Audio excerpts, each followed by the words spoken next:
नमस्कार,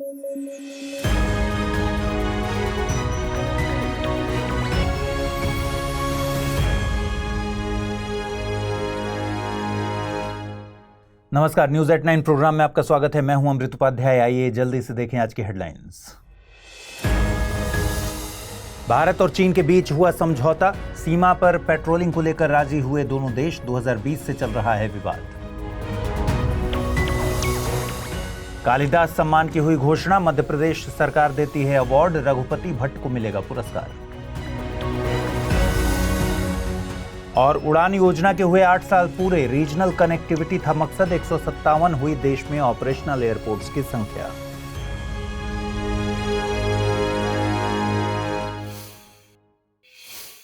आइए शुरू करें। भारत और चीन के रिश्तों में एक नया मोड़ देखने को मिल रहा है। दरअसल 2020 में भारत और चीन के बीच LAC यानी लाइन ऑफ एक्चुअल कंट्रोल पर विवाद बहुत तेजी से गहरा गया था। अब तकरीबन 4 साल से ज्यादा का वक्त बीत जाने के बाद दोनों देशों के बीच एक समझौते की खबर आई है और ये खबर भारत के विदेश मंत्रालय ने ही जारी की है।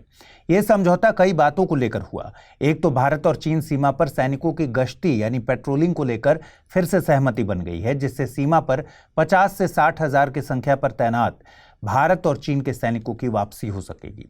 साथ ही 2020 में जिन मुद्दों को लेकर विवाद उपजा था उन्हें भी निपटाने को लेकर बात बनी है। देखिए, जब दो देशों के बीच सीमा पर विवाद बढ़ता है तो दोनों देश अपने अपने सैनिकों की तैनाती सीमा पर बढ़ाने लगते हैं। भारत और चीन की सीमा पर भी दोनों ही सैनिकों की तैनाती 2020 के बाद से काफी बढ़ गई थी। वहीं गश्ती एक निगरानी व्यवस्था है, इसमें सैनिक सुरक्षा की दृष्टि से तैनात किए जाते हैं। इसमें यह मानकर चला जाता है कि देशों के बीच युद्ध का खतरा कम है। यह समझौता एक और लिहाज से अहम है। दरअसल ब्रिक्स के 16वें शिखर सम्मेलन की बैठक 22 से 24 अक्टूबर 2024 के बीच रूस में होने वाली है, रूस के कजान में। इसमें भारत और चीन दोनों के मुखिया आमने सामने होंगे और इस दौरान भारत और चीन के बीच द्विपक्षीय वार्ता की संभावना है। भारत और चीन के बीच सीमा रेखा को मैकमोहन लाइन कहा जाता है। इसका प्रस्ताव आर्थर हेनरी मैकमोहन ने 1914 में हुए शिमला समझौते में तिब्बत को भारत से अलग करने के लिए दिया था। चीन इसे स्वीकार नहीं करता। दरअसल 1914 में तिब्बत स्वतंत्र था। शिमला समझौते के वक्त तिब्बत के प्रतिनिधि मौजूद थे, न कि चीन के। वहीं चीन तिब्बत को वन चाइना पॉलिसी के तहत अपना हिस्सा बताता है। बाद में चीन ने तिब्बत पर कब्जा भी कर लिया। चीन के मुताबिक ऐसा कोई भी समझौता जो तिब्बत के लिए लिया गया हो और जिसमें चीन के नुमाइंदे न हों, उसे मंजूरी नहीं दी जा सकती। भारत मैकमोहन लाइन को मान्यता देता है। आपको बता दें कि LAC यानी line of actual control Bharat और चीन के बीच विभाजन रेखा है। इसके जरिए भारत और चीन के अधिकार वाले क्षेत्रों को अलग किया जाता है। LAC 3 सेक्टर्स में विभाजित है: ईस्टर्न सेक्टर, मिडिल सेक्टर और western sector. Eastern sector Arunachal Pradesh और सिक्किम में, मिडिल सेक्टर उत्तराखंड और हिमाचल में, वहीं वेस्टर्न सेक्टर लद्दाख में फैला है। इसके अलावा LAC लद्दाख स्थित पैंगोंग त्सो लेक से भी गुजरती है। मध्य प्रदेश सरकार ने 2023 के लिए कालिदास सम्मान के लिए रघुपति भट्ट को चुना है। उन्हें पेंटिंग के क्षेत्र में योगदान के लिए जाना जाता है। यह सम्मान उन्हें 12 नवंबर 2024 को उज्जैन में आयोजित होने वाले समारोह में दिया जाएगा। रघुपति भट्ट को गंजीफा मिनिएचर पेंटिंग को रिवाइव कराने के लिए जाना जाता है। उनके एफर्ट्स को मान्यता देने के लिए उनके नाम के आगे गंजीफा प्रीफिक्स भी लगाया गया है। मध्य प्रदेश सरकार द्वारा महाकवि कालिदास सम्मान 1980 में शुरू किया गया था। शुरुआत में यह सम्मान शास्त्रीय संगीत, शास्त्रीय नृत्य, रंगमंच, रूपंकर कलाओं और रंगकर्म आदि के क्षेत्र में दिया जाता था, लेकिन बाद में इसे विस्तृत किया गया। मध्य प्रदेश के उज्जैन में कालिदास संस्कृत अकादमी भी है, जहां पर कालिदास समारोह का आयोजन किया जाता है। पहले कालिदास समारोह का आयोजन 1958 में किया गया था। आपको बता दें कि प्राचीन भारत की साहित्य परंपरा में कालिदास अद्वितीय हैं। उनके जन्म और मृत्यु के बारे में कोई सटीक जानकारी उपलब्ध नहीं है, लेकिन उनकी पहचान उनकी साहित्यिक रचनाओं के जरिए हुई है। उन्होंने महाकाव्य रघुवंश, कुमार संभवम और खंड काव्य मेघदूत, ऋतु संहार इत्यादि लिखा। उनके 3 नाटक प्रसिद्ध हैं: अभिज्ञान शाकुंतलम, मालविका अग्निमित्र और विक्रमोर्वशीय। इन्हीं रचनाओं की वजह से उनकी गिनती दुनिया के सर्वश्रेष्ठ और महान कवियों में की जाती है। गंजीफा मिनिएचर पेंटिंग भारतीय कला का एक प्राचीन रूप है जो पारंपरिक रूप से कार्ड गेम के रूप में विकसित हुआ था। बाद में इसे एक लघु चित्रकला शैली के रूप में पहचान मिली। यह चित्रकला छोटे कार्डों पर बनाई जाती थी जिसका उपयोग गंजीफा नाम के एक पारंपरिक खेल में किया जाता था। गंजीफा पेंटिंग की विशेषता इसकी सूक्ष्मता है और कलात्मकता है, जिसमें रंगों और डिजाइनों का बहुत बारीकी से उपयोग किया जाता है। गंजीफा पेंटिंग का मुख्य मकसद गंजीफा नाम के खेल के लिए कार्ड बनाना था। ये कार्ड गोल होते थे। इन पर धार्मिक, ऐतिहासिक और पौराणिक चित्रण किए जाते थे। इन पर भगवान विष्णु के दशावतार, महाभारत और रामायण जैसे महाकाव्यों के दृश्यों को चित्रित किया जाता था। गंजीफा मिनिएचर पेंटिंग बनाने के लिए प्राकृतिक रंगों का उपयोग किया जाता था। इसके लिए पतली तामचीनी ब्रश का उपयोग किया जाता था ताकि हर बारीक विवरण को कैनवस पर सटीक तरीके से उकेरा जा सके। क्या आपके मन में कंफ्यूजन है कि आईएएस प्रिपरेशन को कैसे डेस्टिनेशन तक पहुंचाएं? तो जुड़िए UPSC IAS prelims to interview यानी P2I बैच से, जिसमें आपके हर प्रॉब्लम का सॉल्यूशन है मौजूद। आप गांव में हैं या शहर में, कोई टेंशन नहीं, क्योंकि इस बैच में आपको मिलेंगी 1000+ आवर्स की लाइव ऑनलाइन कक्षाएं। और आपको पढ़ते समय कोई कॉन्सेप्ट समझ नहीं आ रहा तो भी कोई बात नहीं, मेंटोरशिप प्रोग्राम का लाभ उठाइए और अपने मेंटोर से अपनी उलझन का समाधान पाइए। क्या मैं तैयार हूं? यदि इस सवाल का नहीं मिल रहा जवाब तो टेस्ट सीरीज का मिलेगा फायदा। हर एक टेस्ट से तैयार होगा आपकी सफलता का ब्रिज। ऐसे और भी कई फीचर्स हैं इस कोर्स में जिससे आपको हासिल होगी जीएस में महारत। सो जस्ट गो अहेड, आज ही जुड़िए हमसे, अमृत लाइव कोड का यूज कीजिए और एडमिशन लीजिए, करिए अपने सपने को साकार।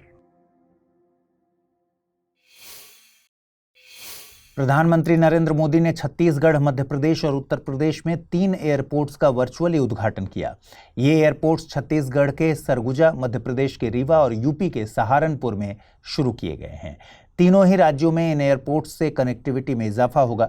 जैसे छत्तीसगढ़ के सरगुजा में एयरपोर्ट लगने से जनजातीय क्षेत्रों की कनेक्टिविटी राज्य के अन्य हिस्सों और देश के अन्य क्षेत्रों में हो जाएगी। ऐसे ही मध्य प्रदेश के रीवा का एयरपोर्ट विंध्य क्षेत्र को मध्य प्रदेश के अन्य क्षेत्रों से जोड़ेगा। इन तीनों एयरपोर्ट्स को सरकार की रीजनल कनेक्टिविटी स्कीम यानी उड़े देश का आम नागरिक उड़ान के तहत गठित किया गया है। इस योजना को आज ही के दिन 21 अक्टूबर 2016 को लॉन्च किया गया था। योजना का मकसद रीजनल एयर कनेक्टिविटी को बढ़ावा देना और फ्लाइट्स को किफ़ायती बनाना था। 21 अक्टूबर 2024 को इस योजना के 8 साल पूरे हुए हैं और इस मौके पर सरकार ने योजना को 10 सालों के लिए और बढ़ा दिया है। इस दौरान देश में ऑपरेशनल एयरपोर्ट्स की संख्या भी बढ़ी है। जैसे 2014 में ऑपरेशनल एयरपोर्ट्स की संख्या थी 74, जो कि 2024 में अब बढ़कर हो गई है 157। सरकार ने 2047 तक देश में ऑपरेशनल एयरपोर्ट्स की संख्या 350 से 400 के बीच करने का लक्ष्य रखा है। 2047 में ही भारत को विकसित राष्ट्र बनाने का टारगेट भी रखा गया है। हाल ही में global trade research initiative GTRI नाम के थिंक टैंक ने भारत की सौर ऊर्जा को लेकर कुछ आंकड़े जारी किए। देखिए, भारत ने 2030 तक 500 गीगावाट नवीकरणीय ऊर्जा की क्षमता स्थापित करने का लक्ष्य रखा है, लेकिन GTRI की रिपोर्ट के मुताबिक भारत का सोलर इक्विपमेंट का आयात भी सालाना तकरीबन $30 बिलियन के करीब रहेगा। भारत सोलर इक्विपमेंट के आयात के लिए चीन पर ही निर्भर करता है। अब अगर सौर ऊर्जा के लिए ज़रूरी सामान के लिए चीन पर ही निर्भर रहना है तो फिर नवीकरणीय ऊर्जा का ये टारगेट कैसे पूरा होगा? और मान लीजिए हो भी गया तो किस कॉस्ट पर होगा? आयात के बढ़ते बिल के एवज में और चीन के साथ बढ़ते व्यापार घाटे के साथ।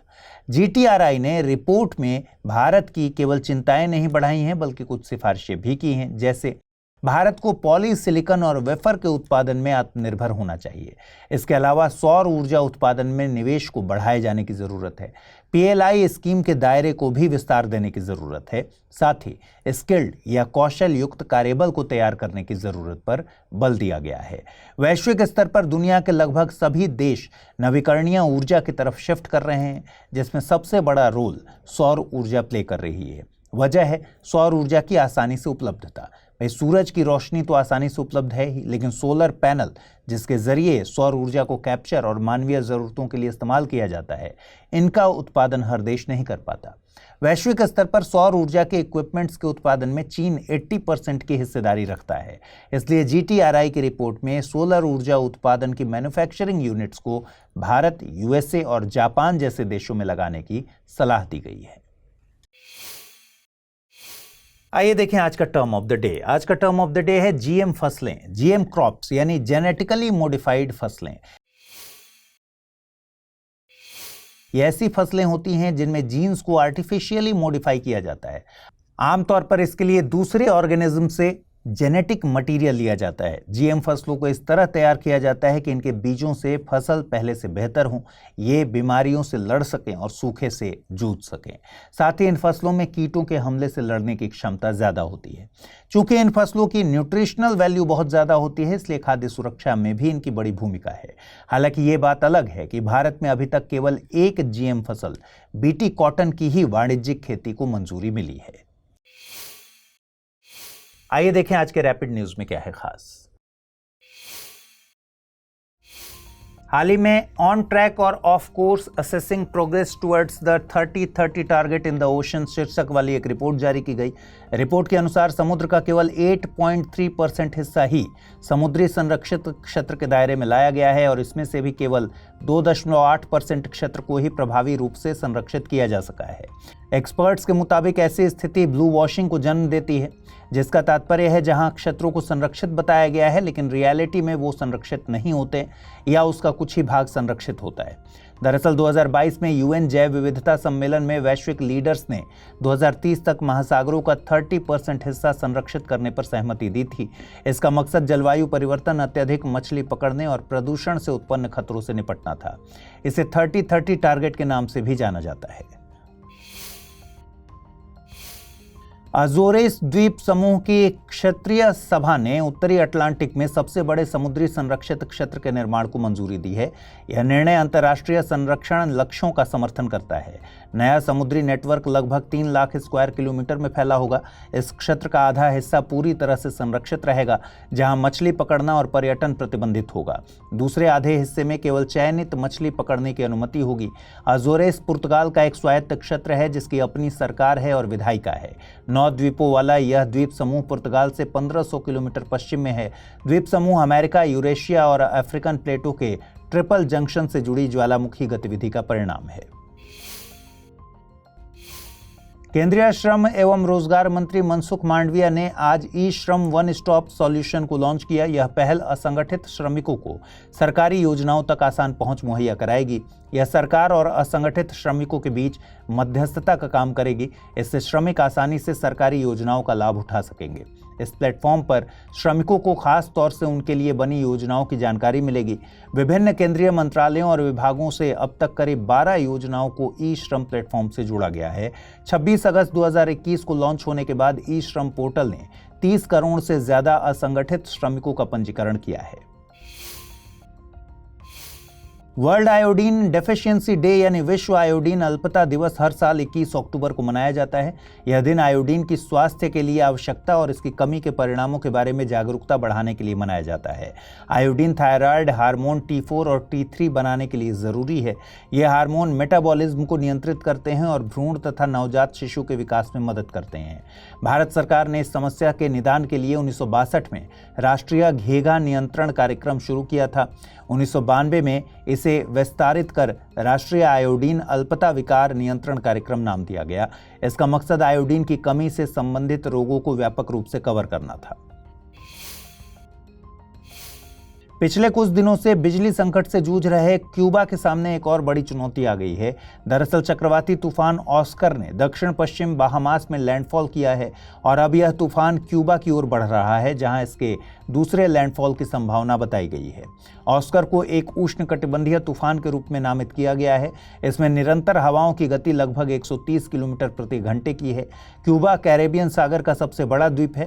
यह उत्तरी कैरेबियन सागर, मैक्सिको की खाड़ी और अटलांटिक महासागर के संगम पर है। वहीं भारत के ओडिशा राज्य पर भी चक्रवात दाना के टकराने को लेकर अलर्ट जारी किया गया है। इसके 24 अक्टूबर को तट से टकराने की संभावना है। आइए देखें आज के बुलेटिन पर आधारित क्या प्रश्न बन सकते हैं। पहला सवाल है, क्यूबा द्वीप स्थित है भूमध्य सागर, अरब सागर, कैरेबियन सागर या फिर नॉर्थ सी। अगला प्रश्न है, निम्नलिखित में से कौन सी रचना महाकवि कालिदास द्वारा रचित नहीं है? रघुवंशम, कुमार संभवम, मेघदूतम या फिर मालती माधव। आइए देखें पिछले बुलेटिन में आपसे कौन से सवाल पूछे गए थे, उनके सही जवाब क्या हैं। पहला सवाल था, हाल ही में hand in hand investment forum का उद्घाटन किस संस्था द्वारा किया गया? WHO, FAO, यूनेस्को या फिर WTO? और सही जवाब है इसका विकल्प बी यानी FAO।